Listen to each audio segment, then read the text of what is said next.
Welcome to The Explainer. Today, we are taking a massive journey, tracing the incredibly turbulent history of the Jewish people, all the way from the collapse of the Bronze Age right up to the modern era. We're going to be looking at empires rising and falling, ancient exiles, and the very evolution of monotheism itself. But really, under all of that, we're looking at one absolutely fascinating central theme: how an entire civilization managed to survive by swapping out their physical territory for a completely portable identity. So I want you to consider this historical paradox because it's honestly the ultimate anomaly. How exactly did a handful of tribes clinging to this tiny sliver of land between the desert and the sea manage to survive for 2,000 years without a state, without an army, and without any actual territory? No other group of people in the entire history of humanity has ever pulled this off. And to really grasp the magnitude of that survival, just think about the people who conquered them. We're talking about the Assyrians, the Babylonians, the mighty Roman Empire, the Crusaders. These were literal world-dominating superpowers. They expelled the Jews, persecuted them, burned down their temples, and tried their absolute hardest to erase them from memory. Yet, look around today. Every single one of those imperial forces is completely dead and gone, but the Jewish nation is still here. So how? Well, to figure that out, we've got to rewind all the way back to their scrappy origins. Our story starts way back around the 13th and 12th centuries BC, literally in the ashes of the Bronze Age collapse. This was a dark time. Trade routes snapped, huge empires crumbled, and people quite literally forgot how to write. Out of all that chaos, a group of Semitic tribes formed a scrappy alliance called Israel. Warfare had totally shifted, you see. Those expensive bronze chariots of the old empires were replaced by cheap Iron Age swords, which made these new, smaller groups really formidable. And when they chose Jerusalem as their center, it wasn't for any deep, mystical holiness at first. It was pure geopolitics. It had fresh water springs. What's also wild is that true, strict monotheism was still centuries away. Archaeologists have actually found ancient inscriptions praying to Yahweh and his Asherah, meaning their chief god was originally believed to have a wife.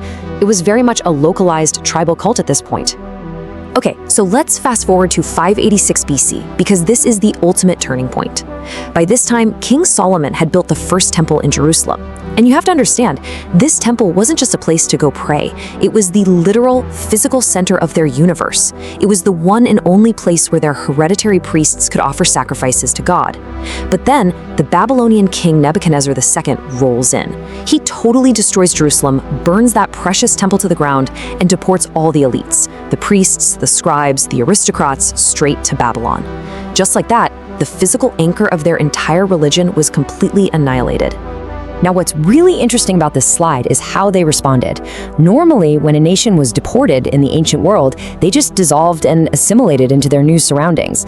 But the exiled Jews did something totally unprecedented to make sure they wouldn't vanish. Stripped of their temple, they started to write. They gathered up all their oral traditions and laws into what would eventually become the Torah. And while living in Babylon, they absorbed all these ancient Mesopotamian myths and brilliantly reworked them. Look at this, a 6-day creation, a guy surviving a giant flood, an infant floating down a river in a basket, a tree of life. Those are all ancient Sumerian and Babylonian motifs, but they melted them down and recast them around a single almighty God. They essentially encoded their entire identity into a text. Then, in 538 BC, the Persian king Cyrus conquers Babylon and actually lets the Jews return home to Judah. But when those exiles got back, they were absolutely horrified. They found that the Jews who had been left behind had intermingled with Canaanite tribes and were worshiping foreign gods. The trauma of being exiled had profoundly changed the returnees. Led by a scribe named Ezra, they enacted incredibly harsh reforms. I mean, they even banished foreign wives. And right there, for the very first time in history, a strict, impenetrable boundary of blood and faith was drawn. The trauma of exile had forged Judaism into a rigid, highly defensive system of pure monotheism. And this brings us to the year 70 AD, which brilliantly illustrates our core theme today. The Jews rose up against the Romans, and Rome responded by absolutely crushing them and burning down the Second Temple. The entire old system, the physical temple, the hereditary priests, the physical animal sacrifices, it was all gone forever. So they reinvented themselves. The physical temple was replaced by the synagogue, which crucially could be built literally anywhere in the world. The priest born into his role was replaced by the rabbi, a teacher chosen purely for his learning, and those physical sacrifices replaced by reading, debating, and interpreting text. They completely replaced a vulnerable physical territory with an untouchable, portable text. So how exactly do you build a civilization out of words? Well, because they were now scattered across the globe, the old oral traditions, which were actually strictly forbidden to be written down previously, had to be recorded so they wouldn't be lost to time. That became the Mishnah. Then, over centuries, generations of rabbis added these vast, sprawling commentaries, intense debates, and dense legal analysis to it, creating the Talmud. It's like a giant, brilliant puzzle. And every young boy was trained from childhood not just to read it, but to argue with it, find contradictions, and build complex legal arguments. Centuries later, when Jews finally emerged into European society, this intense childhood training in analytical thinking became a devastating competitive advantage in fields like medicine, law, and science. But, as you can imagine, existing as a stateless minority scattered across the diaspora brought a horrific cycle of tragedy. The Crusades, for instance, didn't just target Muslims in the Holy Land. In 1096, crusading mobs massacred entire Jewish communities right in the Rhineland. And then began this staggering, relentless wave of expulsions, kicked out of England in 1290, France in 1306, and finally the massive, catastrophic expulsion from Spain in 1492. Out of all this relentless persecution, the rabbis formulated a deep doctrine of non-resistance and martyrdom. It became a survival mechanism deeply ingrained in the Jewish consciousness for 1,000 years. Continually expelled from Western Europe, many found refuge further east, in Poland, where kings actually invited them in to serve as economic middlemen. But in 1648, that completely unraveled. Ukrainian peasants and Cossacks rose up in the Khmelnytsky uprising, which led to a devastating, absolutely brutal slaughter of local Jewish populations. The sheer despair from this catastrophe birthed an era of madness. In 1665, a man named Sabbatai Zevi declared himself the long-awaited Messiah, and incredibly, Jews all over the world believed him. That is, until the Ottoman Sultan forced him to convert to Islam.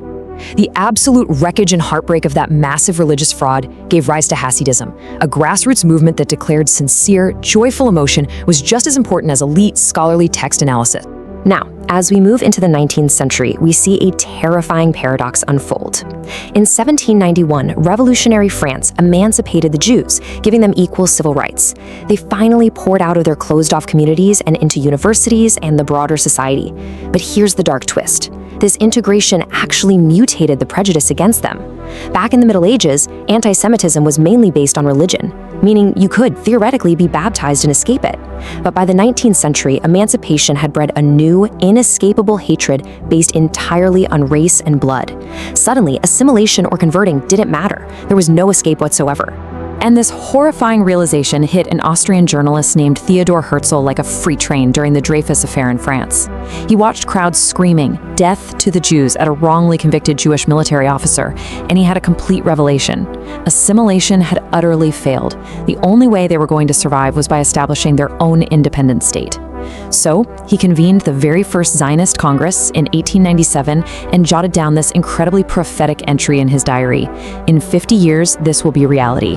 Which is wild, because he was off by exactly one single year. But the road to that reality was just agonizing. Let's lay out the facts here objectively. In 1917, Britain issued the Balfour Declaration, promising a Jewish homeland in Palestine. But trying to balance that with promises made to the Arab majority created an impossible geopolitical knot. Amidst soaring tensions, the British heavily restricted Jewish immigration. And then came the absolute darkest chapter in human history, the Holocaust. The Nazi regime systematically murdered 6 million Jews. That was literally 1/3 of their entire global population. By 1947, a completely exhausted Britain handed the whole crisis over to the United Nations, which voted to partition Palestine into a Jewish state and an Arab state. Now, this plan was supported by the Soviet Union, but completely rejected by the Arabs, who saw the division of the land as profoundly unjust. So the crucial point here is that we have to hold two very real, deeply conflicting historical truths side by side. On one hand, on May 14th, 1948, David Ben-Gurion declared the independence of the State of Israel. For the Jewish people, this was a miraculous, joy-filled resurrection and a desperately needed refuge for Holocaust survivors. But on the other hand, the war that immediately followed exacted a devastating toll. In what is known as the Nakba, or the catastrophe, roughly 700,000 Palestinian Arabs fled or were expelled from their homes. It was a tragic, massive displacement to homes they would not return to. We're looking at two absolute historical truths tied to the exact same narrow strip of land. Following that 1948 declaration, the newborn state was immediately plunged into a series of rapid, incredibly intense wars just to survive. You have the 1948 Independence War against 5 different Arab armies, the Suez Crisis in '56, the stunning Six-Day War in 1967, where Israel captured the Sinai, the Golan Heights, the West Bank, and all of Jerusalem, and then the Yom Kippur War in 1973. Honestly, it's pretty incredible to step back and realize that a people who were legally forbidden from even holding a weapon for 2 millennia managed to build one of the most formidable military machines on Earth in a single generation. And alongside the resurrection of the physical state came another anomaly that is just a linguistic miracle, the revival of their language. For 2,000 years, Hebrew was essentially a dead language. It was kept strictly for reading sacred texts and praying.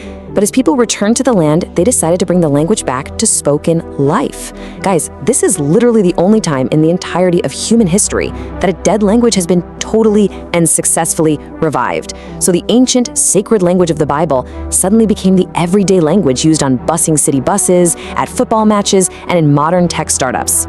Which brings us to today, 15 million.